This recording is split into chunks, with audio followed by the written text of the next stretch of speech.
এই ভাষণটা সম্পর্কে জানি না। আমরা অনেক ভাষণ নিয়ে এখন গর্ব করি। নবী করিম সাল্লাল্লাহু আলাইহি ওয়াসাল্লামের এই যে সর্বশ্রেষ্ঠ ভাষণ, এটা কতজন জানেন? বিদায় হজের ভাষণ। কতজন জানেন বিদায় হজের ভাষণে নবী সাল্লাল্লাহু আলাইহি ওয়াসাল্লাম কি বলেছিলেন উম্মতকে? আমরা একটু আপনাদেরকে শোনাবো, শুনিয়ে ইনশাআল্লাহ লেকচারটা শেষ করব। নবী করিম সাল্লাল্লাহু আলাইহি ওয়াসাল্লাম এই দিনে 31টা বিষয়ে উম্মতকে নির্দেশ দিয়েছেন। 31টা বিষয়, সবগুলো বলার সময় পাওয়া যাবে না, আমি কয়েকটা কথা বলছি। নবী করিম সাল্লাল্লাহু আলাইহি ওয়াসাল্লাম সবার সামনে দাঁড়িয়ে দীর্ঘ 23 বছর অক্লান্ত পরিশ্রম করে দাওয়াতি মিশন কমপ্লিট করার পরে সবাইকে সমবেত করে একটা হজ করলেন। হজ করার পরে তিনি গুরুগম্ভীর কণ্ঠে বলছেন, হৃদয়ের সমস্ত আবেগ বের করে দিয়ে বলছেন, হে জনগণ, আইয়ুহান নাস, হে জনগণ, আমি জানি না আজকের পর তোমাদের সাথে আমি কখনো মিলিত হতে পারবো কিনা। একটু চিন্তা করেন, সাহাবীরা সামনে দাঁড়িয়ে আছেন, নবীজি দাঁড়িয়ে এই কথাটা বলছেন, হে জনগণ, আমি জানি না আজকের পরে আমি তোমাদের সাথে মিলিত হতে পারবো কিনা। অতএব যে ব্যক্তি আজকে আমার এই কথাগুলোকে স্মরণ রাখবে, সে যেন অন্যের কাছে এই কথাগুলো পৌঁছে দেয়।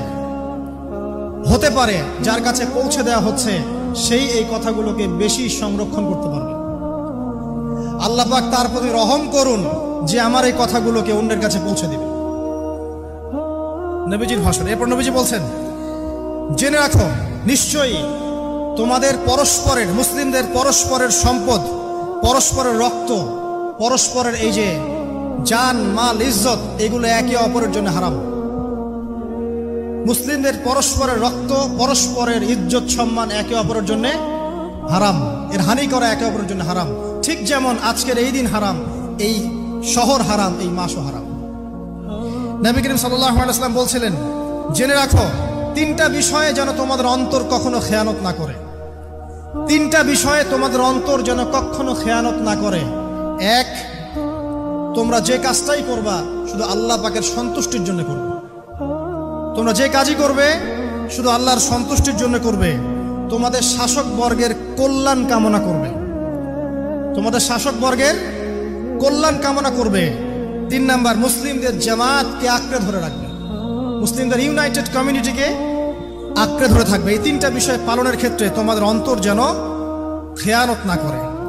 এদিন সূর্য ঢলে যাওয়ার পরে নবী সাল্লাল্লাহু আলাইহি ওয়াসাল্লাম আরো বললেন, শুনে রাখো হে মানব জাতি, এটা ভালো করে শোনেন, শুনে রাখো হে মানব জাতি, নিশ্চয়ই আমি মুহাম্মদ সাল্লাল্লাহু আলাইহি ওয়াসাল্লাম জাহেলি যুগের যত কুপ্রথা আছে সমস্ত কুপ্রথাকে আমার পায়ের তলে পিষ্ট করে গেলাম। জাহেলি যুগে কি ছিল ভাই? শিরিক ছিল, সুদ ছিল, মাদক ছিল, নারীর অবমাননা ছিল, কন্যা সন্তানকে দাফন করা হতো, রক্তক্ষয়ী, হানাহানি, মারামারি, কাটাকাটি ছিল। এগুলো সবকিছুকে আমি আমার পায়ের তলে দাফন করে গেলাম। এটা কি দাফন হয়েছে?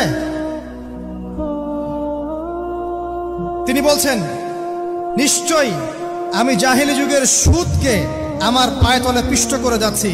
সর্বপ্রথম যার সুদ আমি পিষ্ট করছি তিনি হচ্ছেন আব্বাস ইবনে আব্দুল মুত্তালিব, আমার চাচার সুদ।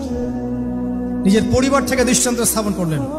তিনি আরো বললেন, হে উপস্থিত জনগণ, তোমরা মেয়েদের ব্যাপারে সতর্ক থাকবে এবং তোমাদের স্ত্রীদের ব্যাপারে সতর্ক থাকবে, তাদের হকের ব্যাপারে সতর্ক থাকবে, কেননা তোমরা তাদেরকে আল্লাহর কালিমার মাধ্যমে হালাল করে নিয়েছো। অতএব তাদের ব্যাপারে তোমরা সতর্ক থাকবে। তোমাদের উপর তাদের হক হচ্ছে তোমরা যা খাবে, যা পরবে, তাদেরকেও তাই খাওয়াবে, তাই পরাবে। আর তাদের উপর তোমাদের হক হচ্ছে, আমরা অনেক